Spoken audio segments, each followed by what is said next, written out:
The hall was silent. The king lay still on the table, his cup of wine spilled beside him. Then chaos broke out. People shouted. Some ran to the king's side. Others stepped back in fear. Obianuju stood frozen, her hands still holding the cup she had snatched from the king. "Seize her!" One of the guards shouted. Two strong guards rushed towards her. "No!" she cried, stepping back. "I did nothing." Adane pointed at her, her voice sharp. "She tried to poison the king. I saw it with my own eyes." The crowd murmured. Some looked at her with pity, others with anger. Obianudu shook her head. "That's not true," she said. "I was trying to save him." Dike stepped forward, his face hard. "Enough," he said. "Take her to the dungeon until we know the truth." The guards grabbed her arms. "Please, my king," she cried. But the king did not move. As the guards dragged her away, she turned her head and her heart dropped. Dike and Adane exchanged a quick look, a look of understanding, a look of victory. Something was not right. The dungeon was dark and cold. Obianuju sat on the hard floor, her back against the wall. Her mind was full of questions.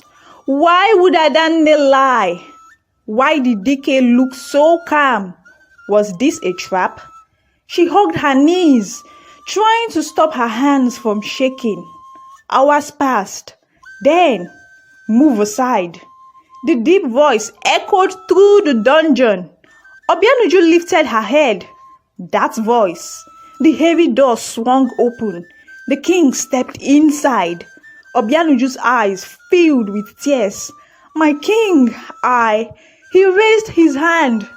"I know you are innocent," he said. She swallowed hard. But they said, "I was poisoned," the king said. His voice was weak, but his eyes were sharp. "But not by you." Obianuju covered her mouth, her whole body shaking. Then, "Who?" she asked. The king's face was sad. "Someone close to me," he said. "But don't worry, I will find out." He stretched out his hand. "Come," he said. "You do not belong here." Obianuju looked at his hand, then at his face. Was this real? Slowly, she took his hand. The king helped her up. As they walked out of the dungeon together, her heart was full of fear and hope. The palace was quiet when the king and Obianuju returned. The feast had ended in confusion. The guests had left. The tables were still full of food and drinks, but nobody touched them. The king sat down slowly, his face hard. "Where are my guards?" Two guards stepped forward. "We are here, my king. Find out who tried to poison me," the king ordered. The guards bowed and left. Dike stood nearby, his arms crossed. His face was calm, too calm. Obianuju watched him closely. Did he know something? Did he plan this? She wanted to say something, but she kept quiet. The next morning, as the sun rose, the palace was in chaos. A maid had been caught, trying to leave the palace with a heavy bag. When the guards stopped her, the bag fell to the ground. Gold coins spilled everywhere. "Where did you get this?" one of the guards asked. The maid shook her head quickly. It was a gift." The guards searched her. Inside her wrapper, they found a small bottle. The captain of the guards uncorked it and sniffed. His face changed. "Poison," he said. Everyone turned to look at the maid. She fell to her knees. "Please, my king," she cried. The king stepped forward, his face cold. "Who sent you?" The maid looked around, her hands shaking. Then she pointed. It was Dike. The whole palace fell silent. All eyes turned to Dike. He stood still for a moment, Then he laughed. "This is madness," he said. "Why would I poison my own king?" The maid kept her head down, her hands shaking. "He paid me," she said. "He gave me the gold.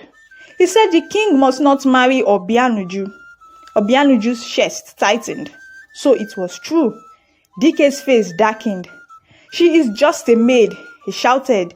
"She does not deserve enough."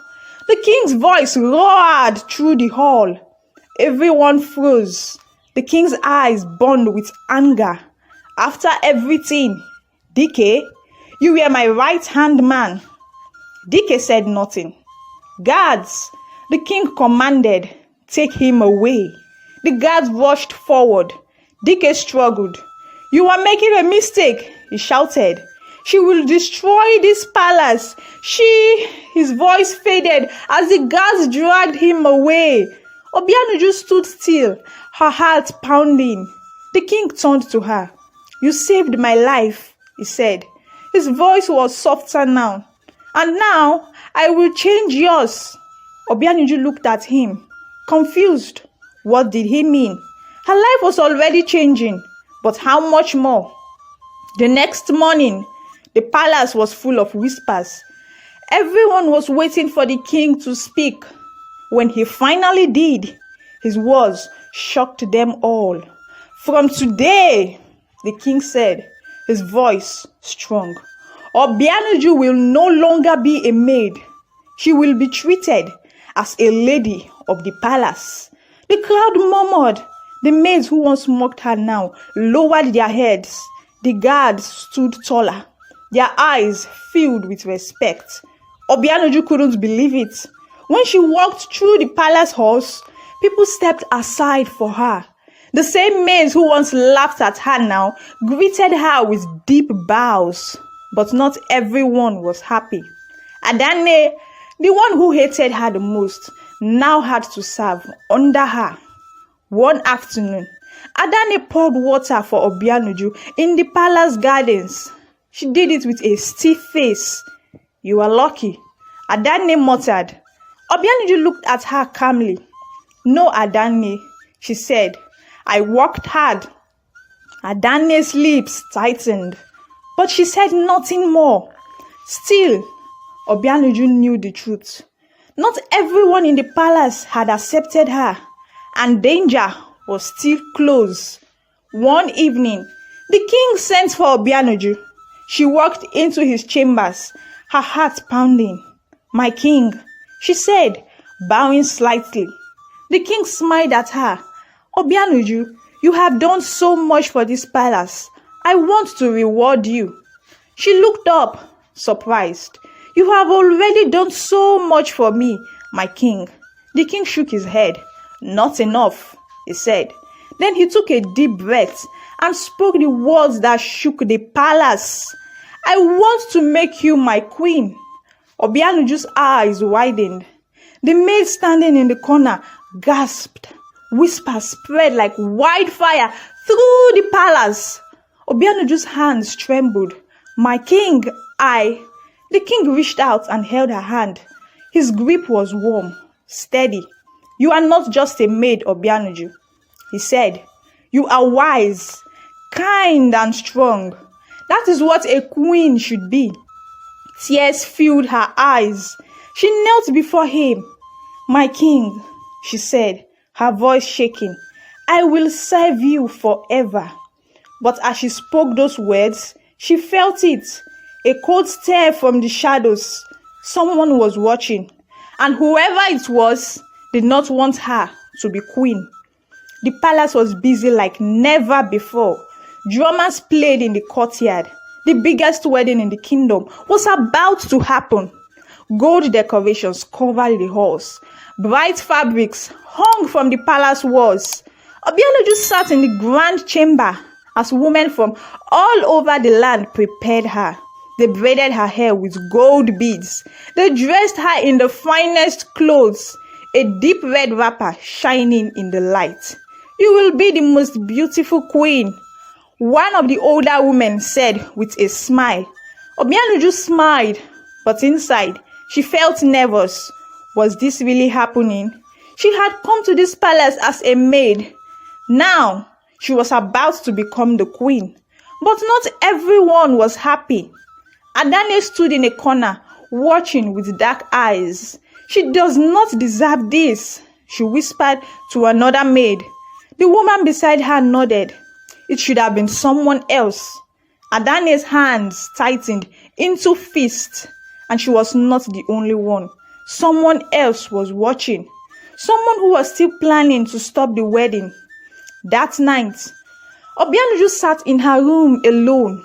The wedding was just hours away. She touched her wedding clothes, thinking about her journey. From a simple maid to the future queen, she should be happy.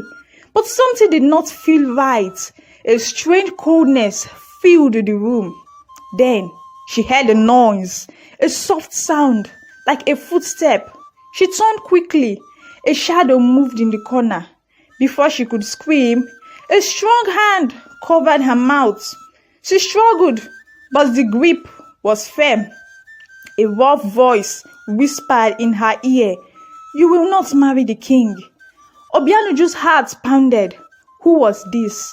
She tried to move, but the person was too strong. Then she felt something cold against her neck. A knife. Her breath caught in her throat. Was this how her story would end? The knife pressed against Obianuju's neck. Her heart pounded. Was this the end?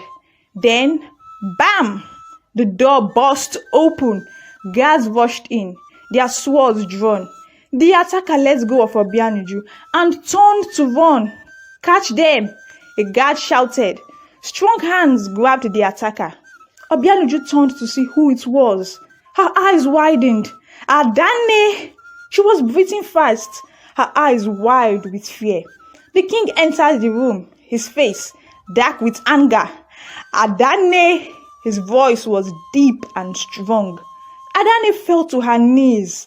"My king, please forgive me." The king's eyes did not soften. "You wanted to harm my queen." Obianuju touched her neck, still shaking. She was safe, but only just. Adanne covered her face, crying, "I was jealous. It should have been me." The king turned to the guards. "Take her away." Obianuju closed her eyes. She had survived again. But for how long? The sun shone brightly over the palace. It was the day the whole kingdom had been waiting for. Obianuju stood beside the king, dressed in gold and red. Drummers played, filling the air with music. Dancers moved in circles, their feet hitting the ground in rhythm. The people clapped and cheered. Flowers covered the palace, filling it with sweet smells. Obianuju's heart was full. This was real. She was marrying the king. The king held a royal necklace made of gold and precious stones. As he placed it around her neck, he leaned close and whispered, "You are my queen." Tears filled Obianuju's eyes. The crowd cheered louder. But then, her smile faded. She saw something. A man in the crowd. He was dressed in black, standing still while everyone else danced and clapped. He was watching her, his eyes dark, full of secrets. Obianuju's hands felt cold. Who was he? And why was he looking at her like that? Thank you for watching. Make sure you subscribe and note that I love my fans. If you want to find out what happens next, the conclusion of the story, comment, continue the story below. Don't forget to like, subscribe, and turn on the notification bell so you won't miss the next episode.